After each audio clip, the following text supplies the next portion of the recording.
잠깐 점검해 봅시다. 좀 오래전에 배워서 기억이 안 날 수는 있어요. 자, 뭘 배웠었나요?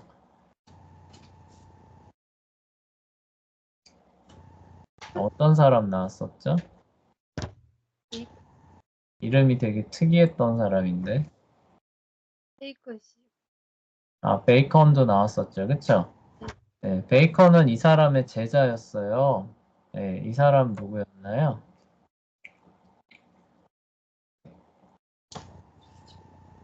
네, 이 사람이 되게 중요해요. 네, 로버트 그로스테스테라는 사람이었죠. 그쵸? 아, 응. 이 사람이 사실상 과학의 원리를 재도입했던 기독교인이었잖아요. 그쵸? 그래서 중요한 거예요. 설명을 해야 된다. 그 당대로서는 상상하기 어려운 거였죠. 그쵸? 네. 설명을 해서 원리를 알아내는 게 과학의 목적이다. 그래서 가설을 세워야 되고, 그럼 어떻게 확인하냐? 실험으로 해야 된다. 그래서 이게 오늘날에도 그대로 쓰인다라고 했었고, 그러한 이제 과학관을 이제 물려받아서 활동한 사람이 이제 앞서 말했던 로저 베이컨이었죠. 그쵸? 근데 여러분들이 뭐 갑자기 아는 것이 힘이다 이렇게 얘기했었잖아요. 그쵸? 그건 프란시스 베이컨이라고 이 사람하고는 전혀 상관없는 사람이에요. 그래서 하여간 이 사람이 이제 과학의 그쵸? 그 잠재력을 잘 펼쳐 보여줬던 사람이고 이 사람은 이제 미신을 타파하는데 그쵸? 그러니까 잘못된 신앙을 또 멀리하게 하는데 과학이 도움을 준다라고 했었던 그런 사람입니다. 자, 그리고 이제 이어서 살펴볼게요. 자, 앞서 보였던 통찰력의 놀라움을 금치 못하고 있다. 여기까지가 우리 지난 시간에 했었죠. 그래서 네. 그 다음 줄 살펴볼게요. 네, 베이컨 이후 대략 70년이 지났을 무렵 또 다른 중요한 인물인 토머스 브래드워디인 이 무대의 전면에 등장하였다. 브래드워디는 로마 가톨릭 교회의 주교였으며 이 사람의 업적은 두 가지 차원에서 중요하다. 두 가지 차원이래요. 무엇보다 브래드워디는 로마 가톨릭 교회의 수많은 가르침에 의문을 제기한 신학자였다. 성경에서 이때쯤 되면 많이 엇나가 있잖아요. 그렇죠? 근데 전통과 관습이라고 해서 무조건 받아들이는 게 아니라 이거는 아닌 것 같은데 왜 이렇게 말하지? 라고 처음으로 의문을 제기했던 것이 역사적으로 이제 기록에 남는 사람이었다는 거죠. 그렇죠? 이전에도 사실 있었는데 이 사람만큼 이제 좀 그 제대로 제시했던 사람은 많지는 않았던 거죠. 그래서 대다수 교회 역사가들은 이 사람을 최초의 개혁가로 여길 정도다. 왜냐하면 브래드 워딘이 가장 먼저 믿음을 통한 구원과 그쵸? 요거 이제 우리 신앙의 중요한 부분이죠. 그쵸? 카톨릭은 어떻게 해야 구원받는다고 해요? 선행을 해야지. 네, 그쵸. 믿는 것으로 충분하지 않아요. 그쵸? 믿는 거는 이제 스타트, 차표를 끊고 들어가는 겁니다. 자, 끊고 들어갔지만 거기서 열심히 안 달리면 어떻게 될까요? 그냥 멈추고. 탈락하는 거예요. 그렇죠? 그러니까 로마 교회에서 말하는 구원이라고 하는 거는 믿음을 통해서 땅 하고 출발하는 거예요. 그렇죠? 네. 열심히 근데 그 행위죠. 복로를 통해서 열심히 노력해서 그 선을 통과하지 않으면 어떻게 되는 거예요? 탈락, 구원을 못 받는 거죠. 그렇죠? 네. 자, 근데 성경에서 그렇게 얘기하나요? 아니요. 아니죠. 그렇죠. 자, 너희가 믿음으로 스타트 했으니까 자, 공로를 통해서 구원을 완성하라 라고 하는 내용은 없어요. 그렇죠? 네. 오히려 너희의 선행이라고 하는 거는 아무것도 아니다. 예수님을 믿어라. 그리하면 구원을 받을 것이다. 그러면은 행위나 행실은 뭐예요? 믿음의 그러니까 믿음, 즉 구원의 결과, 결실과 열매로서 나타나는 것이지 그것이 구원을 이룩하는 어떤 근거는 아니다라고 올바르게 이해를 하게 되는데요. 그런 식의 이제 그 주장을 제일 먼저 주장했었던 사람 중에 하나로 이제 이 브래드 워딩과 같은 사람을 이야기를 한다고 합니다. 자, 그래서 하나님의 은혜를 강조해요. 그렇죠? 사람이 공로라고 하는 거는 사실 의미가 없기 때문에 그쵸? 하나님의 선택에 의한 은혜를 강조를 하게 됩니다. 그래서 이제 후대에 루터와 칼빈 같은 사람들도 이 비슷한 그 주장들을 하면서 교회를 개혁하게 되죠. 자, 교회사에서 중요한 인물이기는 한데 지금은 과학 시간이잖아요, 그렇죠? 과학 시간이라서 그 현대 과학의 발전 측면에서도 그 이 사람이 남긴 업적이 있는데 이 사람 여기 보면은 이제 의문을 제기했잖아요. 그쵸? 그러니까 전통적인 것들을 무조건 수용하는 것이 아니라 맞춰보자, 검증해보자 라고 하는 그 노선을 처음으로 역사적으로 다시 되살린 사람이었어요. 그래서 이거를 과학에서도 그대로 적용을 합니다. 그래서 아리스토텔레스가 말한 개념들, 이거 운동에 대한 개념들이에요. 비판적으로 면밀하게 검토하기 시작합니다. 저번에도 얘기했지만 아리스토텔레스의 개념은 어때요? 우리가 말하는 관성의 법칙 같은 게 적용이 안 되죠. 그쵸? 아리스토텔레스의 그 이론에 따르면. 근데, 그런 부분들을 이제 이 사람이 이렇게 관찰을 하다 보니까 이게 아닌 것 같은 거예요. 그래서 그런 개념들이 잘못됐다라는 것들을, 이제 이 사람들이 처음 얘기하기 시작합니다. 근데, 이전에는 아리스토텔레스가 제시한 그런 개념에 이의를 제기한다는 거를 이 사람들의 입장에서는 어때요? 또 굉장히 혁명적인 거죠. 그렇죠? 네. 네. 그러니까 굉장히 그 놀라운 일이지만 과학의 본질에 비춰보면은 사실 마땅히 그랬어야 되는 건데 그거를 이 사람이 처음으로 시작하기 다시 그쵸? 되살린 시작한 그런 사람입니다. 그래서 결함들을 하나씩 하나씩 계속 발견해 나가게 돼요. 그래서 물리학, 오늘날로 말하면 역학의 부분에서 아리스토텔레스의 개념이 잘못됐다라는 것들을 이제 밝혀내기 시작하고요. 그래서 뭐 왜 움직이는지, 지속적으로 움직이게 만드는지, 사물이 멈추게 하는지, 오늘날로 따지면 물리학의 이제 역학에 대한 부분인데 거기에서 나타나는 아리스토텔레스의 잘못된 개념들을 밝혀내는데 집중을 하게 됩니다. 그러면 어떻게 밝혀내느냐라고 했을 때 그 방법으로 뭘 선택하는 거예요? 수학을 선택해서 적용을 하게 됩니다. 그래서 오늘날의 물리학 하면은 맨날 뭐예요? 막 수학식 막 엄청나게 나오잖아요. 그쵸?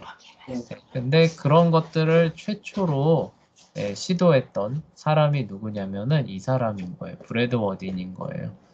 그러니까 그전에는 과학의 수학을 막 이렇게 사용하는 그런 부분들을 지금처럼 중요하게 생각했을까요? 안 했을까요? 안 했어요. 그쵸? 뭐하러 그렇게 머리 아프게 막 수식 계산해. 그쵸? 이렇게 되는, 오히려 그게 아니라 어떤 형이상학적인 내용이죠. 그쵸? 그래서 오히려 움직이는데도 뭐 불과 같은 것은 뭐 위로 올라가고 막 이렇게 생각했잖아요. 그쵸?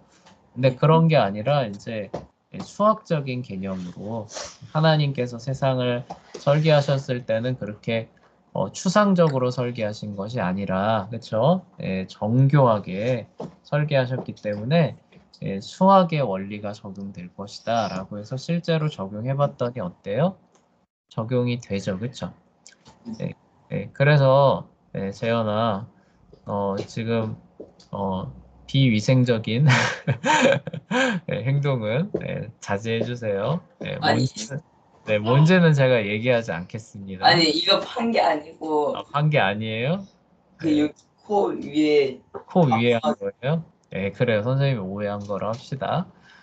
그래서 실제로 우리가 속도 계산하면은 수학적으로 계산이 정확하게 되잖아요. 그쵸?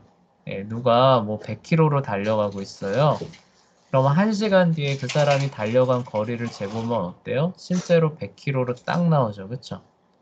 이런 것들이 이제 요 시대 때부터 과학적으로 그 규명이 가능하다 해보자라는 움직임들이 나타나는 거예요. 그래서 속도, 움직임, 거리 등을 자세하게 나타내는 방정식을 만들어내기도 해요. 그래서 속도는 지금 방정식으로 정확하게 수학적으로 나오죠. 그쵸? 속도는 뭐예요? 시간분의 거리죠. 그쵸? 네, 이런 식으로 방정식으로 분명하게 나와요. 수학적으로죠. 그쵸? 방정식이라는 게 수학이죠. 그래서 뭐 속도를 모른다라고 했을 때 시간과 거리를 알면은 방정식에 의해서 속도를 계산이 가능하죠. 그쵸? 네. 네, 이게 이런 의미예요. 속도를 알아요. 근데 거리를 몰라요. 시간을 알면 뭐예요? 속도와 시간 가지고 거리를 계산해낼 수 있죠. 그쵸? 네. 이런 식의 그 수학 방정식 개념을 과학에 도입한 첫 사람이 브래드 워딘이라는 얘기고, 그거를 가지고 뭐가 잘못됐다라고 얘기를 하는 거예요. 아리스토텔레스가 말했던 운동에 대한 개념들이 대부분 옳지 않다라는 것들을 보여주었던 사람이 이제 이 브래드 워딘입니다. 네, 그러면 이 이후에는 어떻게 될까요? 옛날엔 아리스토텔레스라면은 일단 믿고 받아들였던 그런 과학의 그런 움직임이 이제 다른 쪽으로 나가기 시작하는 거죠. 그렇죠? 기존의 이론, 학설이라고 한다 할지라도 과학적으로 검증해서 믿어야 된다라고 하는 그런 사주에 그 첫 발걸음을 뗀 그런 사람으로 이제 평가를 받습니다. 그래서 이제 이 사람이 이렇게 처음으로 이의를 제기한 이후에 아리스토텔레스가 말한 운동에 대한 개념이 완전히 잘못된 것으로 과학적으로 밝혀지는 데는 300년이나 걸려요. 300년 뒤에 누가 나타날 것 같아요? 그 유명한 아이작 뉴턴이 나옵니다. 아이작 뉴턴이 나와서 근데 아이작 뉴턴도 이전의 연구 결과를 사실 집대성하는 거거든요. 새로운 수학을 적용해요. 미적분이라고 하는 새로운 수학을 적용해서 뭐 갈릴레이가 말했던 내용들까지 다 집대성을 해서 만유인력의 법칙이라는 것들을 발표를 합니다. 그러므로 말미암아서 아리스토텔레스가 말했던 내용들이 최종적으로 틀렸다라는 게 입증이 되거든요. 네, 그렇게 되는 데까지 몇 년이 걸렸다는 거예요? 300년이 걸렸다는 거예요. 그러니까 브래드 워딘이 시작을 해서 그렇게 밝혀지기까지 300년이라는 시간이 걸리는 거죠. 그러니까 뭐 하나 잘못된 개념이나 그런 사상들이 사회에 자리 잡으면은 그게 잘못됐다라는 게 밝혀져서 올바른 쪽으로 나아가는 데는 시간이 이렇게 오래 걸리는 거예요. 네, 그것도 심지어 그 실험이나 이런 걸 통해서 명확하게 객관적으로 사실 증명을 할 수 있는 분야가 과학이잖아요. 그렇죠? 네. 그런데도 300년이 걸린다는 거예요. 그러니 이 과학처럼 그 객관적인 사실 증명이 사실상 어려운 분야들 있잖아요. 그렇죠? 지하. 그거 말고 뭐 그것도 어쨌든 과학이죠. 그렇죠? 그것도 어쨌든 과학의 분야인데 과학이 아닌 분야, 예를 들어서 뭐 문학이라든가, 그렇죠? 그런 부분에서 잘못된 어떤 부분들이 이렇게 넓게 자리를 잡으면은 그게 잘못된 게 밝혀져서 그 바로 잡히는 거는 거의 불가능한 일이 됩니다. 어떤 때 바로 잡히냐면은 거의 나라가 망해가가지고 그 새로운 나라가 건국될 때 있잖아요. 그쵸? 네. 그럴 때나 잠깐 바로 잡히지 거의 불가능한 상황이 와요. 그래서 이렇게 참 어쨌거나 근데 과학의 분야에서 하나님을 믿는 믿음이 올바른 학문들을 정립해 나가는 방향대로 그쵸? 작용을 했다는 거. 그리고 오늘날 살고 있는 우리의 시대도 마찬가지예요. 자유 사상이라고 하는 것들이 기독교 사상이거든요. 그래서 이렇게 우리가 살아가는 현재 좋은 세상을 또 태동하게 한 거죠. 그래서 우리가 이런 먼저 살아간 믿음의 선조들의 좋은 유산들을 우리가 누리고 있는 거거든요. 그것들을 알고 감사하면서 살아가야 되고 또 그거를 또 잘 지켜서 또 여러분 후대에 또 물려줘야 되는 겁니다. 자, 그 다음 가볼게요. 마지막으로 이 시대의 가장 위대한 과학자는 쿠사의 니콜라스였다. 이제 1400년대네요. 이 사람도 역시 1400년대 중반의 로마 가톨릭 교회 성직자였으며 생애 후반으로 갈수록 교회에서 영향력 있는 지도자로 자리 잡게 되었다. 네, 성직자이긴 한데요. 수도사에 더 가까운 사람이에요. 네, 그래서 니콜라스는 특히 하나님은 무한하신 분이라는 개념에 관심을 가지고 있었다. 그래서 이제 그 수도사다 보니까 좀 이렇게 좀 초월적인 거, 그쵸? 네, 이런 것들에 관심을 많이 갖고 있어서 하나님의 무한성에 좀 깊이 매료된 이런 사람입니다. 그래서 이성을 초월하는 막 이런 그 것들을 권하는 약간 신비주의적인 작품도 많이 권했던 그런 사람이에요. 네, 어쨌거나 이제 그런 것이 어디로 연결되냐면은 이 세상에서 이런 하나님의 무한하신 성품을 반영하는 것이 무엇일까라는 것들을 생각을 하게 됐고, 무한성에 가장 근접한 대성이 행성과 별이라고 생각을 하게 됐어요. 네, 그 당시에는 이제 하늘 공간에서 일어나는 그런 것들이 천상의 일과 가장 가깝다라고들 많이 생각했잖아요. 그래서 이제 이렇게 적용을 하게 되는 겁니다.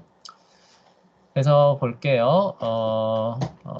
하나님의 무한하신 성품에 관하여 더 많은 것을 배우고 싶어 했기 때문에 니콜라스는 아마도 이 세상에서 연구할 수 있는 가장 커다란, 그래서 무한성에 가장 근접한 대상이라고 생각하면서 행성과 별을 연구하기 시작하게 돼요. 아참, 근데 여러분도 책 읽어야죠. 선생님이 그냥 계속 읽으면서 진행했네요. 정신이 없다 보니까 네, 그렇게 했네요. 자, 재현이가 그 다음 달라 읽어보세요. 그러다가 톨레미의 지구 중심적인 관점을 무너뜨렸기 때문에 행성에 관한 니콜라스의 연구는 가히 혁명적이었다. 니콜라스는 지구가 태양 주위를 돌면서 스스로 회전한다고 믿었다. 이것은 톨레미의 개념을 정면으로 반박하는 것이었으며 그 이후로 200년 동안 일어난 과학혁명의 초석이 되었다. 네, 그래요. 이 사람도 계속 그 관찰하고 연구를 했던 거죠. 그쵸? 네, 저 행성을 연구하면 하나님의 무한성을 더 많이 알 수 있을 거야 라고 하면서 행성에 관한 연구 자료들 계속 접하고 그리고 자기가 살펴도 보고 하다 보니까 점점점 어떤 생각을 갖게 되는 거예요? 아닌데 이게 지구가 태양 주위를 도는 것 같은데 이런 생각들을 하는 거죠. 그쵸? 그래서 그 당대에는 톨레미의 그런 그 개념에 대해서 반박한다는 것 역시 생각하기 어려웠어요. 그런데 아니야, 지구가 태양을 도는 것 같아라고 얘기를 합니다. 우리가 흔히 그 지동설이죠. 지구가 태양 주위를 돈다. 지동설을 얘기를 할 때 코페르니쿠스가 제일 먼저 주장했을 거라고 생각하잖아요. 그쵸? 네, 근데 실제 역사를 보면 코페르니쿠스가 아니라 누구예요? 성 니콜라스. 아, 근데 선생님, 네, 뭐지? 거기서 천주교에서 그 성 니콜라스라고 하잖아요. 네, 사람이 이 사람이 네, 네, 뭐라고요? 그 사람이 이 사람이에요. 니콜라스 뭐요? 그러니까 로마 네, 카톨릭에서 성 니콜라스라고 하잖아요. 네, 네. 그러니까 그 사람이 이 사람이에요. 사람이 이 사람인지는 잘은 모르겠어요. 근데 그 니콜라스가 뭐지? 자기한테 있는 뭐 재산을 막 네, 안 좋은 사람한테 줬다고 해서 네. 그 가난한 사람들한테 줬다고 해서 그래 그 산타가 나. 산타클로스 말하는 그 니콜라스요? 네.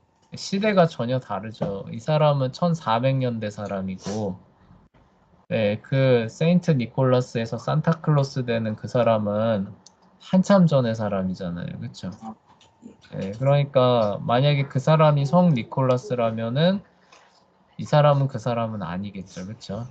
이 사람은 거의 중세 마렵의 사람이에요. 네. 중세 마렵에 산타클로스 전설이 생겨나진 않았을 거 아니에요. 그렇죠? 어쨌거나, 그래서 코페르니쿠스가 그 지동설을 처음 주장했다라고 생각하기 쉬운데, 실제 역사 자료들을 검토해 보면은 코페르니쿠스가 아니라 누구라는 거예요? 이 사람, 쿠사의 니콜라스라는 사람이에요. 그렇죠? 그래서 우리가 흔히 중세 생각하면은 뭐 무조건 과학이 억압을 받고 발전도 안 하고 이렇게 오해하기 쉬운데 실제 역사 자료를 보면 어때요?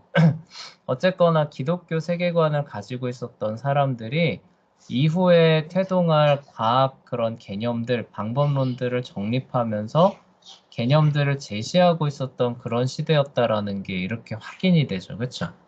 네, 그래서 세상에서 말하는 그런 어떤 그 일방적인 이미지에 우리의 또 이렇게 현혹되면 또 안 되는 이유예요. 왜냐하면은 여기도 말하지만 기독교 세계관하고 과학하고는 절대 이렇게 대척점에 있지 않습니다.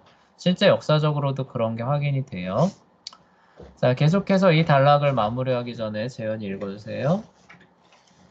이 단락을 마무리하기 전에 나는 여러분이 한 가지라도 제대로 이해하도록 확실하게 도와주고 싶다. 이 시대의 위대한 과학자들은 모두 경건한 그리스도인들이었다는 사실에 주목하라. 사실상 이 사람들은 모두 로마 가톨릭 교회의 성직자였다. 네, 그래요. 그래서 뭐 경건한 그리스도인이라고 하는 이 문구는 우리가 적절히 이해하면 돼요. 그렇죠? 이 당대 상황에 비춰서 어쨌든 이때는 종교개혁 이전이었기 때문에 예수님을 믿는 사람들이 모두 어쨌든 어디에 속해요? 로마 교회에 속해 있죠. 그렇죠? 예, 그리고 로마 교회의 잘못된 가르침에 어느 정도 경도된 면이 또 있는, 그쵸? 예, 그런 사람들도 많이 있다는 거예요. 예, 그럼에도 어쨌든 그들이 기독교적인 세계관의 측면에서 봤을 때는 어때요? 뭐 이방신이나 그쵸? 예, 무신론이나 이렇지는 않았다는 거죠. 예, 그들의 오류나 잘못에도 불구하고 하나님을 온전하게 섬기려고 하는 그런 열심으로 과학을 발전시켰던 그런 사람들이 주류를 이룬다라는 것들을 우리가 알 수 있다는 거예요. 계속해서 서연이 읽어볼게요.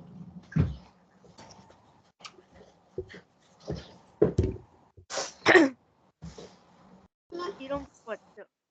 네, 이번 단원에 이번 단원의 나머지 부분을 읽어 나가면서 몇 가지 주목할 만한 예외가 있기는 하겠지만 암흑 시대로부터 현대에 이르기까지 위대한 과학자들은 대부분 경건한 그리스도인이었다는 깨닫게 될 것입니다. 다시 한번 말하지만 그것은 기독교 세계관이 과학과 완벽한 조화를 이루기 때문이다. 과학은 자연 세계가 절대로 변하지 않는 합리적인 법칙에 따라 돌아간다는 개념에 기초하고 있다. 그리스도인들은 이런 법칙을 결코 바꾸지 않으시는 합리적인 창조주 하나님을 믿기 때문에 과학과 기독교 신앙은 매우 효과적으로 협력할 수 있다. 네, 요거 굉장히 중요한 내용입니다. 네, 기독교 세계관이 과학과 왜 완벽한 조화를 이루느냐라고 하면 어때요? 네, 자연 세계가 절대로 변하지 않는 합리적인 법칙에 따라 돌아간다는 개념이 전제죠, 그렇죠? 만약에 자연 세계가 합리적인 법칙에 따라 돌아가지 않는다면 과학이라는 학문이 작동할 수 있을까요, 없을까요? 없겠죠, 그렇죠? 근데 기독교 세계관은 어떻다는 거예요? 하나님께서 이 세상을 맘대로 막 그냥 다스리나요? 아니죠. 그게 아니라 뭐예요? 노아와 언약 맺으실 때도 봐요. 그 앞으로는 낮밤 추위가 계속되고 심음과 거둠이 반복될 것이다 라고 약속하시잖아요. 그쵸? 그게 지금 몇천 년이 지나오는 과정 가운데 변경이 됐나요? 아니요. 변경이 안 돼요. 그쵸? 하나님의 언약이라고 하는 거는 이렇게 불변하죠. 그쵸? 그 얘기는 뭐예요? 합리적인 법칙이 그 안에 존재한다. 예, 그걸 가지고 자연 현상을 설명할 수 있다라는 걸 긍정하기 때문에 과학의 기본 전제를 부정하는 게 아니라 어때요? 지지해주죠. 그쵸? 오히려 지지해주고 그러니까 하나님을 더 알기 위해서는 이러한 법칙들을 알면 더 좋다가 돼버리는 거예요. 그쵸? 그래서 실제 역사를 봐도 하나님을 더 열심히 섬기려는 사람들이 과학을 발전시키는데 더 열심을 냈고 그로 인해서 암흑시대도 벗어나게 되고 과학이 발전하는 모습을 우리가 볼 수 있다라는 거죠. 그쵸? 자, 그런데 왜 과학이 기독교 신앙하고 마치 반목하는 것인 오해를 사람들이 하게 됐냐는 거예요. 그쵸? 예, 그런 우리가 오해와 편견들은 어떻게 되는 거예요? 실제로 그러니까 불식시켜야 할 필요가 있다는 거죠. 그쵸? 네. 특히 하나님을 믿는 사람일수록 그런 오해를 계속 갖고 가면 될까요? 안 될까요? 안 돼요. 안 된다는 내용이에요. 그쵸? 그래서 그 다음 이런 마지막 문장은 계속 서연이 읽어주세요. 이런 마지막 문장은 어떤 사람들을 놀라게 만든다. 어떤 사람들은 실제로 과학과 기독교 신앙이 서로 사이가 좋지 않다고 믿는다. 불행히도 그와 같은 신화는 최근에도 널리 퍼져나가고 있다. 단지 오늘날 대다수 과학자들이 그리스도인이 아니라는 이유만으로 말이다. 그러나 과학사를 간략히 훑어보기만 해도 만약 기독교가 없었다면 과학은 암흑시대에서 절대로 빠져나올 수 없었을 것이라는 것을 잘 알 수 있다. 네, 그래요. 그로스 테스트죠. 그쵸? 그로스 테스트가 암흑시대에서 빠져나오는 결정적인 사실 역할을 한 거예요. 그쵸? 원리를 이해해야 된다라는 것들을 다시 제시한 거죠. 자, 기독교 세계관은 시행착오 방식에 기초한 단순한 관찰에서 이게 이제 암흑 시대죠. 그쵸? 그래서 결과만 이렇게 해서 응용하는 진정한 과학으로 원리를 이해하고 법칙을 도출해내는 거죠. 그래서 하나님을 더 알아가는 그런 학문으로 전환이 되게 됩니다. 네, 가장 중요한 역할을 감당했다. 점점 더 과학사를 배울수록 이것이 사실임을 더욱 깊이 깨닫게 될 것이다. 그래서 그리스도인은 과학을 열심히 공부하고 좋아해야 돼요. 그렇죠? 네, 이게 안 되면 오히려 잘못된 겁니다. 자, 일부 역사가들은 그로스테스를 최초의 현대과학자라고 부른다. 왜 그로스테스가 그런 명성을 얻게 되었을까? 자, 재현아, 왜 그랬을 것 같아요? 이제 과학의 현대 과학이 이제 또 그 방법을 알아야 된다는 그 방법론의 아버지라고 불려서. 네, 그렇죠. 현대 현대과학이 말하는 모든 내용을 이 사람이 다 얘기했죠. 그렇죠? 네. 네. 자, 결과가 중요한 거예요? 원리가 중요한 거예요?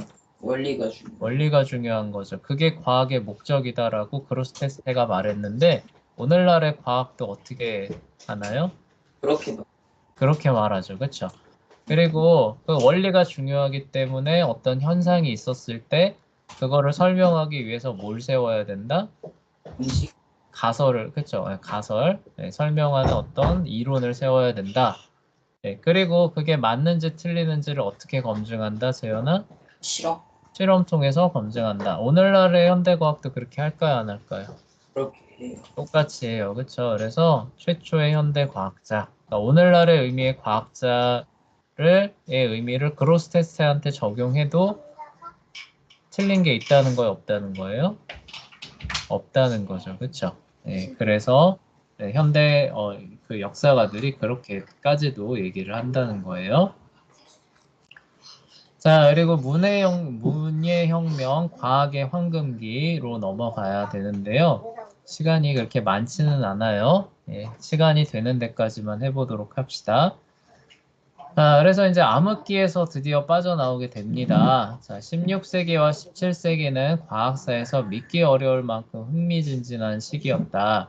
이 같은 흥미진진한 일은 1543년에 시작되었다. 이때 바로 두 가지의 중요한 저술 작품이 출간되었다. 그 첫 번째는 오늘날까지도 유명한 니콜라스 코페르니쿠스가 출판한 책이었다. 드디어 여러분이 많이 들어봤던 그 이름이 나오죠. 그쵸? 네. 코페르니쿠스, 지동설. 그러니까 지구가 태양을 돈다라고 하는 것들을 이렇게 굉장히 잘 주장했던 그 사람이 등장을 합니다. 이 책은 지구, 태양, 가까운 행성에 관한 코페르니쿠스의 생각을 담고 있다. 후사의 니콜라스와 마찬가지로 코페르니쿠스는 우주에 관한 톨레미의 관점이 옳지 않다고 믿었다. 지구를 다른 모든 행성의 중심에 둔 채 태양을 비롯한 모든 행성들이 지구 주위를 돈다고 믿기보다는 이거는 이제 톨레미죠. 오히려 코페르니쿠스는 태양을 모든 행성의 중심에 두고 지구를 포함한 행성들이 태양 주위를 돈다고 추정하였다. 자, 근데 코페르니쿠스는 왜 이런 생각을 했을 것 같아요? 여러분들 그것까지는 모르죠, 그쵸? 아니, 예를 들어서 톨레미의 이론이 그래도 꽤 나름 잘 돌아가잖아요, 그쵸? 네. 네, 그런데 도대체 왜 코페르니쿠스는 중심을 태양에다 두고, 여기 나오잖아요. 중심을 태양에다 두고 지구가 이렇게 돌아가는 형태로 행성들을 재배치했을까요? 뭔가 이유는 있겠죠, 그쵸? 네. 네, 그 이유에 대해서 선생님이 알려줄게요. 네, 여기 책에 나오는 내용은 아니에요. 근데 네, 그 내용도 알아두면은 좋을 것 같아서 얘기를 할게요. 자, 그 행성들의 움직임을 우리가 지구에서 관찰하다 보면은 어떤 일이 일어나냐면, 이런 거예요. 여기 이제 하늘에 많은 별들이 있잖아요. 그쵸? 네. 그중에서 지구에서 가장 가까운 행성 중에 하나가 화성이에요. 화성. 자, 화성의 움직임을 지구에서 관찰하면은, 자, 이렇게 그냥 일자로 쭉 갈 것 같아요? 그렇게 가지 않을 것 같아요? 이렇게 쭉. 꼭 갈 것처럼 보이죠, 그쵸? 네. 근데 안 가요. 왜 그러냐면은 여기 보세요. 지구가 태양 주위를 돌기 때문에 요 화성의 위치를 지금 이렇게 관측한 거거든요. 네. 여기 보세요. 여기에 있을 때는 이렇게 보이죠, 그쵸? 네. 지구가 하나 앞으로 가요. 그러면 화성이 여기에 가 있죠, 그쵸? 네. 그러니까 요거는 이렇게 정방향으로 간 거예요, 그쵸? 네. 여기는 누구나 압니다. 근데 여기 가보면은 이제 조금씩 진행을 해보면은 자, 여기에 가면은 어디에 가냐? 아직까지는 여기죠. 근데 요 화성의 움직임 요걸 잘 보세요. 처음에 이렇게 가다가 어떻게 돼요? 얘가 여기에 그 각도로 봤을 때 여기에서 여기 오게 되면은 요만큼 간 거잖아요. 그쵸? 네. 여기에서 여기 가게 될 때는 오히려 화성이 넓은 궤도를 돌기 때문에 이걸 따라오는 속도가 다 못 쫓아오겠죠. 그쵸? 네. 이해돼요? 우리가 그 트랙 돌잖아요. 달리기 선수가 트랙 돌면은 안쪽 트랙을 도는 사람은 빨리 돌고 뒤에 사람은 늦게 도니까 이렇게 뒤처지게 되잖아요. 같은 속도로 돌아도. 네. 그러니까 어떤 상황이 벌어지냐면은 얘가 못 쫓아오니까 별이 이렇게 가다가 어떻게 되냐면 이렇게 뒤로 뒤로. 갔다가 다시 이렇게 가는 것과 같은 현상이 벌어져요. 아. 이해되죠? 그쵸? 네. 이런 현상이 벌어지니까 톨레미 같은 사람은 이걸 해결하기 위해서 어떻게 했느냐라고 했을 때 이 화성 같은 행성이 이렇게 똑바로만 가면은 이런 역행 현상이 있어요? 없어요? 없겠죠, 그렇죠? 네, 없기 때문에 얘는 이걸 어떻게 이렇게 가기는 가는데 어떻게 가냐면은 행성이 이 안에서 이렇게 뱅글뱅글 돌면서 간다. 무슨 얘기인지 이해돼요? 아. 네, 그러면 어떻게 돼? 이렇게 갔다가 뒤로 가잖아요, 실제로. 네. 네, 그러니까 행성이 이렇게 가다 어떻게 되는 거야? 뒤로 갔다가 다시 앞으로 가고 네, 이렇게 관측이 된다라고 톨레미가 설명을 했던 건데 여기 경로 보시면 알겠지만 이거 이렇게 해서 그 경로 계산해서 하려면은 복잡할까요? 안 복잡할까요? 복잡해. 아주. 복잡하겠죠. 그러니까 코페르니쿠스가 이거 너무 복잡한 거예요.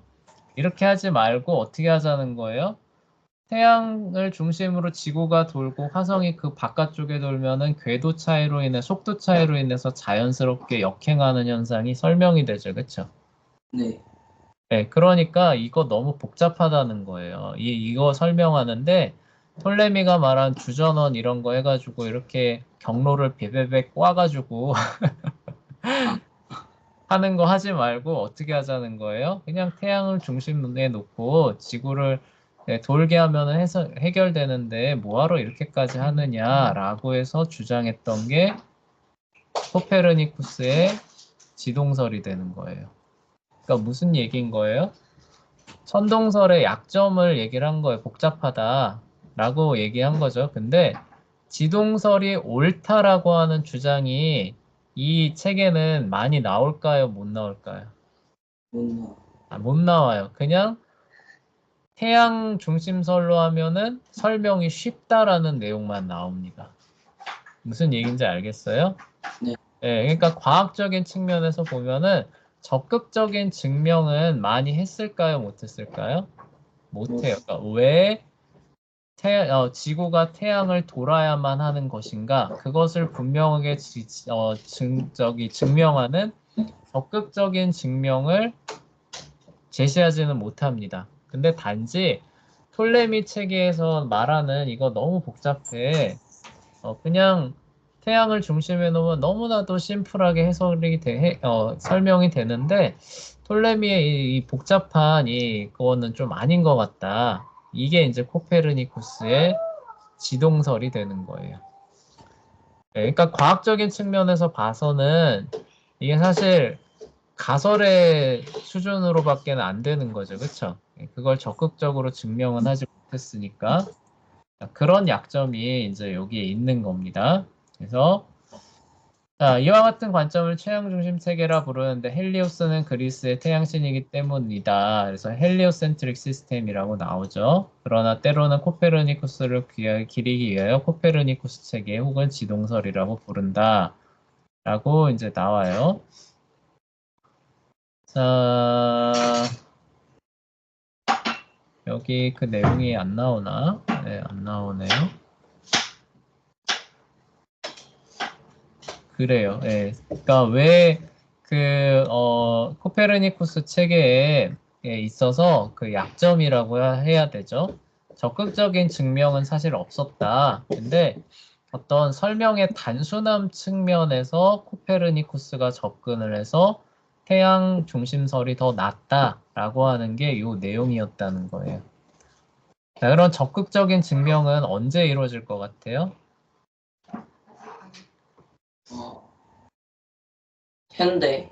한참 뒤입니다. 그래서 여러분들 연주시차라는 얘기를 나중에 듣게 될 거예요. 그래서 연주시차라고 하는 개념을 가지고 지구가 돈다라는 걸 입증을 해내는데 이때로부터도 몇백 년 뒤입니다.